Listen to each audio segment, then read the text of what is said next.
Good morning. Welcome to conference.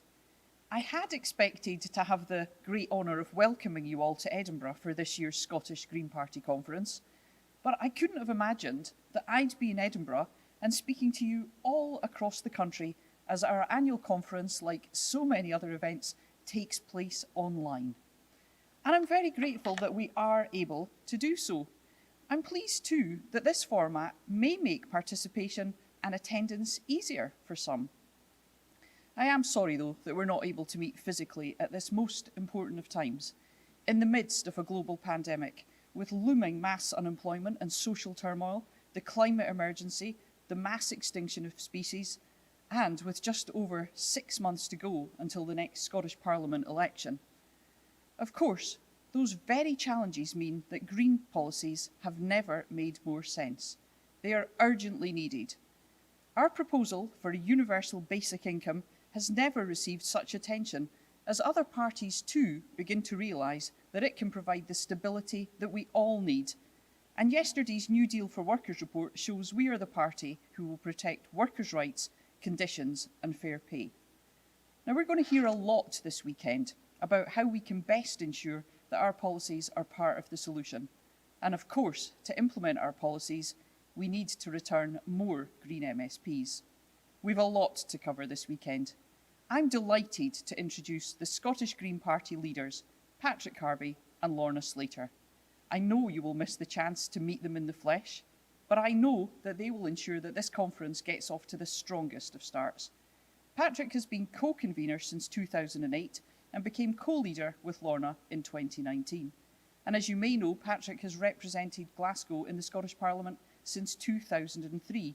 He has achieved a great deal in that time.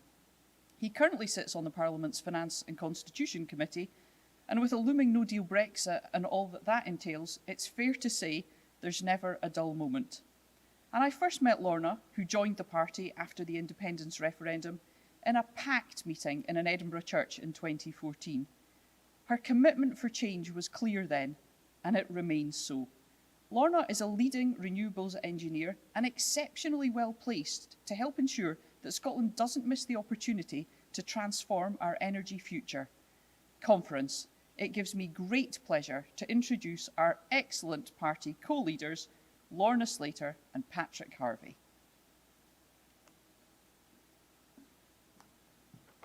Well, thank you very much, Alison, for kicking off this slightly unusual Scottish Green Party conference. And it does feel as though pretty much every year I start my conference speech by saying, what an extraordinary year it's been. In 2016, I said it had been the weirdest year in modern politics. Well, life comes at you fast. If we thought that year was weird, it turns out there was no such thing as normal. These have been serious times. 2016 brought Trump and Brexit. It accelerated far-right extremism that has seen threats to human rights, hateful ideologies emboldened, and migrants vilified. We've seen the evidence of a climate breakdown accelerating at a terrifying pace, and now a global pandemic which has tested the fabric of our society. Many people trust that Scotland's in a better place than the UK in its response to the extraordinary and traumatic challenges that COVID has brought. And to be fair, we're not having to fight a rearguard action against a government that wants to withhold food from hungry children or restart asylum evictions in the middle of a pandemic. For the most part, the Scottish government is at least capable of speaking in complete sentences. But being better than Boris Johnson is simply not a high bar to reach. And in truth, the SNP have had to be kept under constant pressure. It was Alison Johnson, as our health spokesperson, who all the way back in April first proposed a massive scale-up of COVID testing, including regular routine testing for carers and NHS staff on the front line to tackle the virus and save lives. Her proposals were supported by staff across the country and by the Royal College of Emergency Medicine, the Royal College of Nursing and Scottish Care. Thanks to Alison's work, Routine testing for care workers is now the norm.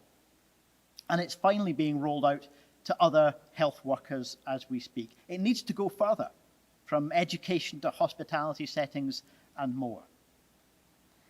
Andy Whiteman, who had already done so much work to address the consequences of landlords turning homes into short-term holiday lets, turned his attention to tenants in the private rented sector. And when the SNP and Tories struck a deal to bail out landlords during the pandemic, it was Andy who championed the right to a home, demanding vital protections for private tenants. We've got a lot more to do on this issue. The shocking reality is that people are still being evicted from their homes during this crisis, and many others are building up simply unmanageable debt. The Greens are in their corner. Ross Greer, our education spokesperson, spent months warning the Scottish Government that the plans to replace the 2020 exams would be unfair and would entrench inequality. He warned the SQA there would be an outcry.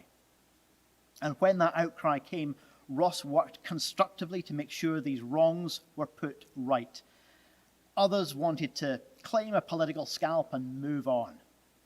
Greens were determined to fix the injustice that had been done to Scotland's young people, and that's exactly what we did.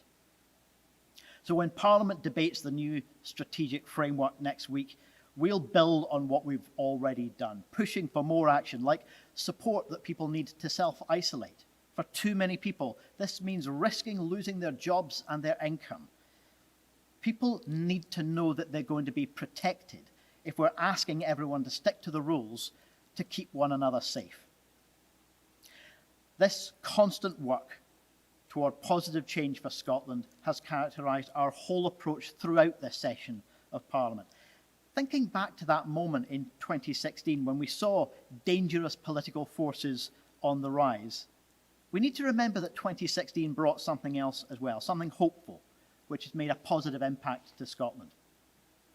The Scottish Greens stood in that Holyrood election, pledging to lead the change. And as we approach the end of this session in the Scottish Parliament, I'm pleased to say that we've done exactly that.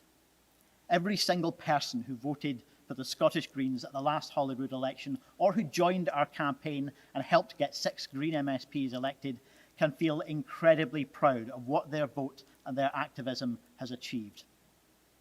We've pushed the SNP beyond their comfort zone, and we've shown Labour, the Tories and the Lib Dems how constructive opposition is done. While other parties seem content with shallow point scoring, it's the Scottish Greens who've got on with the job of winning real change to have a positive impact on people's lives. The Scottish Greens are working for Scotland to make it a fairer and greener place, to tackle the threat of the climate and ecological crisis, and to put right the things that the Scottish Government gets wrong. We're the reason why Scotland has a fairer tax system. Scotland's 5-band income tax system, which sees the rich pay more while the majority of Scots pay less, was in our 2016 manifesto. We were the only political party to propose meaningful change. So 20 years after Scotland voted for a parliament with tax powers, it was the influence of the Scottish Greens that saw those powers used for progressive change. Voting Green made this happen. And at every Scottish budget, we've continued to deliver on our commitments. We've secured funding for warm homes, better public transport, walking and cycling, and protection for our marine environment. We've forced the Scottish Government to reverse their council cuts, saving services like libraries and swimming pools right around the country, and so much more. And we've won powers for councils to raise their own funds too. Voting Green made this happen. And at the last budget, we secured a transformative policy which will address both the climate crisis and Scotland's unacceptable levels of poverty. The Scottish Greens won free bus travel for Scotland's under-19s. It was slated to begin before the next financial year. Now, we understand that the challenges public transport is facing due to the pandemic have had to take priority. But I'm still confident that this policy can and will be delivered in 2021.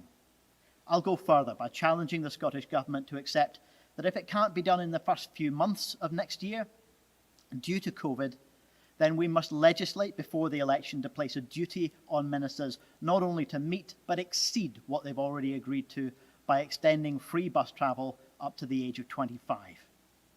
Make no mistake, free bus travel for young people is a massive step to a fairer and greener Scotland. It means students will save hundreds of pounds in travelling to their college course.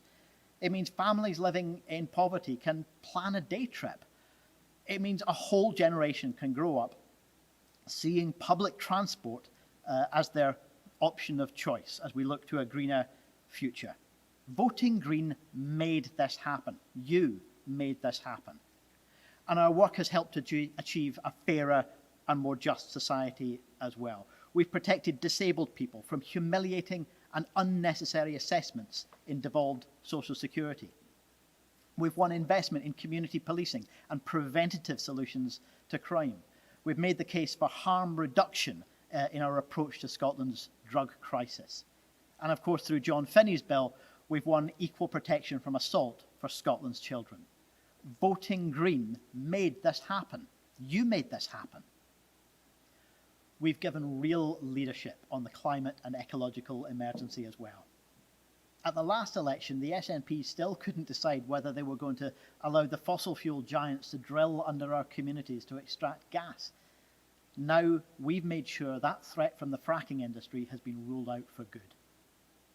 We've won protection for one of Scotland's most iconic species, the mountain hare. And this must be just the first step in getting rid of the blight of the grouse moors, which the SNP are still bizarrely willing to defend. We've introduced protection for the kelp forests, dubbed Scotland's rainforest, one of the most biologically productive ecosystems on Earth. And Mark Ruskell has been a persistent voice for the communities around Scotland's biggest polluters, like Ineos and Mossmoran. We know these communities shouldn't have to endure the impact of these polluting relics of the fossil fuel age. And we stand in solidarity with those who are taking direct action this weekend. And of course, Ross Greer drove the successful campaign to see off plans to develop a commercial resort on one of Scotland's most loved places of natural beauty, Loch Lomond. In his own words, Ross told Flamingo Land to jog on. Another great site of natural value is Cool Links in Sutherland, where plans were afoot to build a Trump-style golf course on sand dunes rich in biodiversity. Thanks to the tireless campaigning efforts of our Highlands and Islands MSP, John Finney, those developers too were sent home to think again. Voting Green made all of this happen. Everyone who voted Green in 2016 has made a huge impact. But of course, there is still so much more that we have to do. The Scottish Greens have not only ensured a majority for independence at Holyrood, we've shown that we don't need to wait to win that battle to start building a fairer and greener future for our country right now. The case for more green voices at Holyrood is clear. Only the Greens understand the urgency of the climate crisis and are willing to act. Only the Greens have the radical solutions that can respond in time to secure a fair and sustainable future for everyone. Only the Greens have the track record of getting things done in opposition. These are tough times. It sometimes feels that every day's news is bad news, but I'm proud that the Scottish Greens have been there to provide some hope, not just leading the change, but working for Scotland. I hope you're proud of our record too, but I also hope that you're inspired to build on this success. Take our message to Scotland again in May. Take the Scottish Greens to the next level and help shape that fairer, greener Scotland that we know is there to be won. Thank you very much. And let's now hear from our other co-leader, Lorna Slater.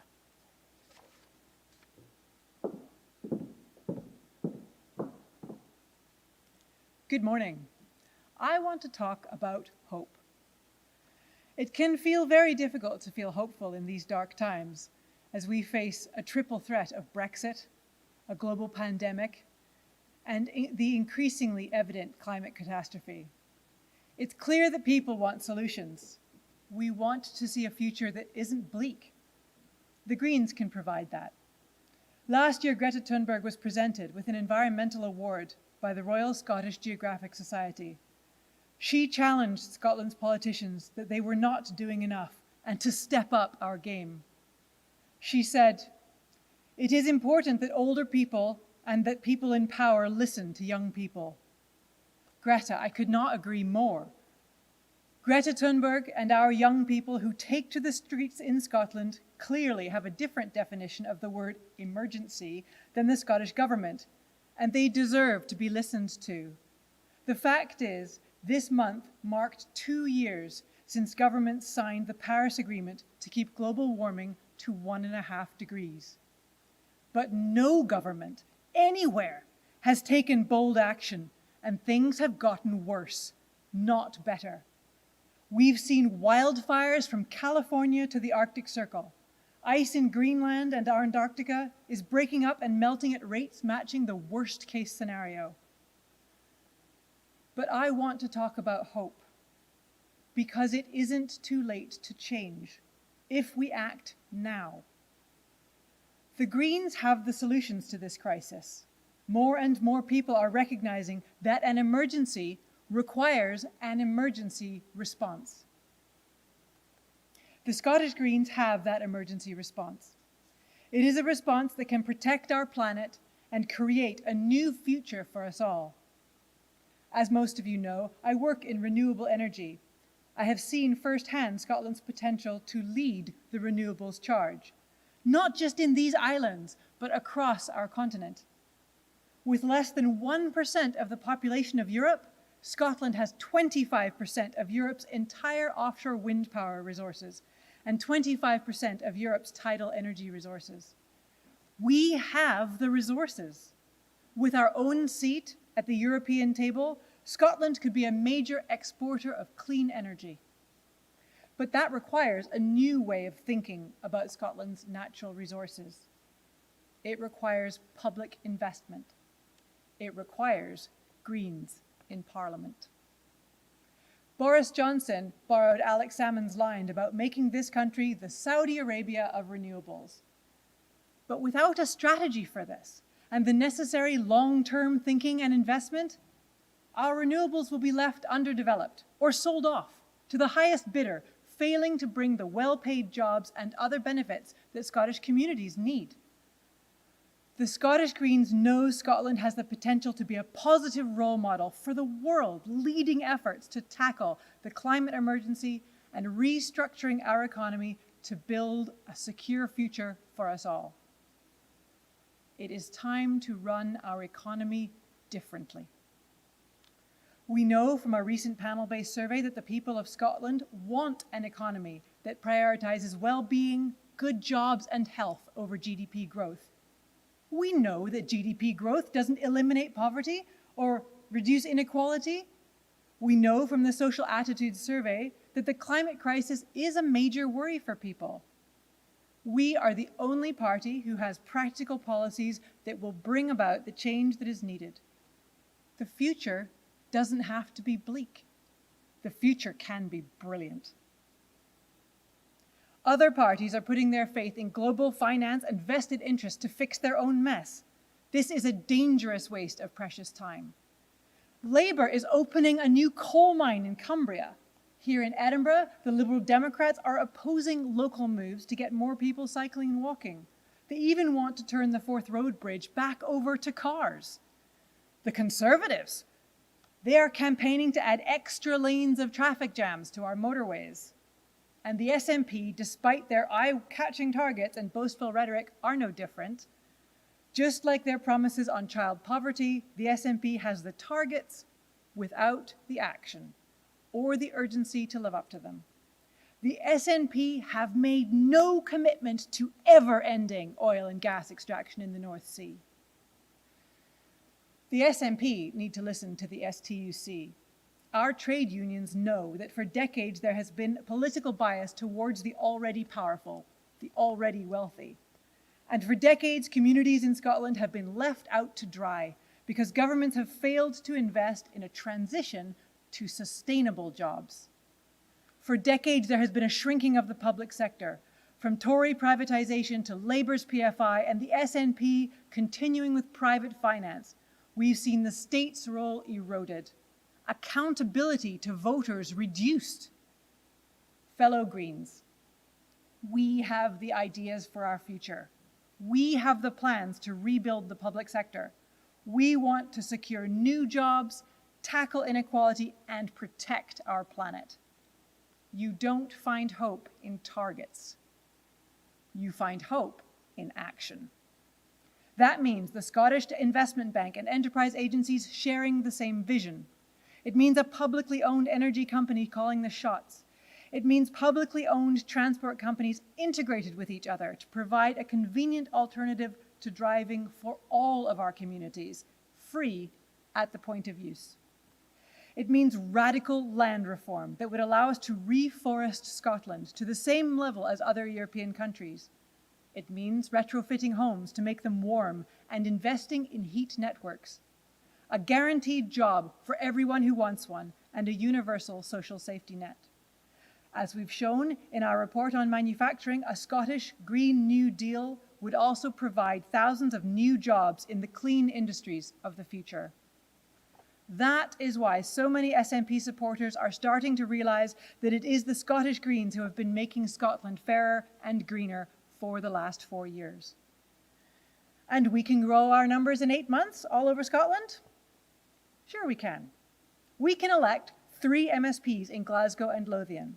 We can elect MSPs in the North East and Central for the first time and win back the south of Scotland. The opinion polls show that we can do this. Maybe we can catch Scottish Labour. The momentum is behind us, and we can do the work needed to make this dream a reality. It is the hard work of our MSPs and councillors making differences in our communities that has got us this far.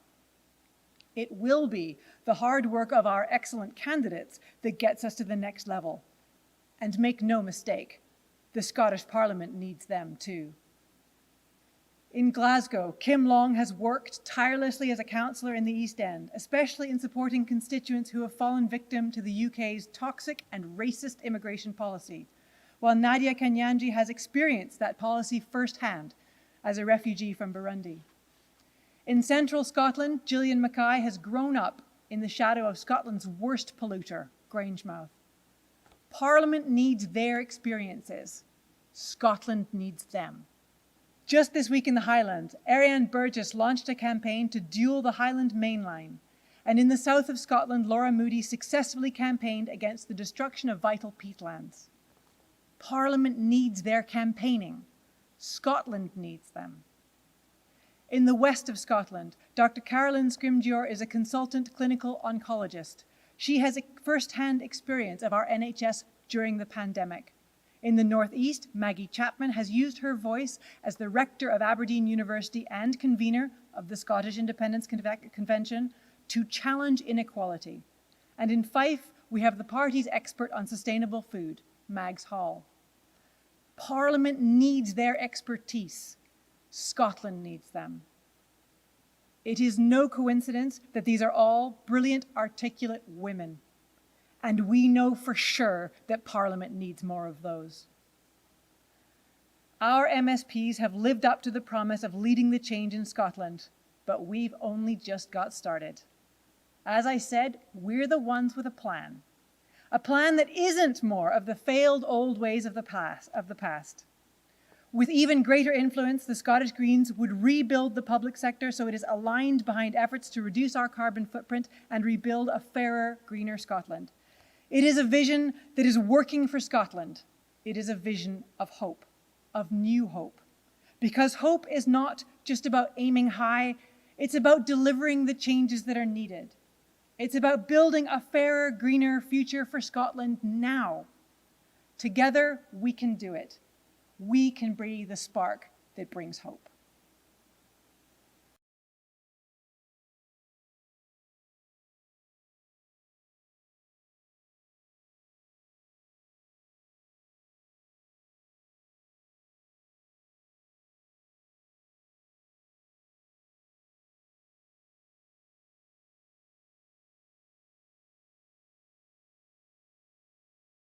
you.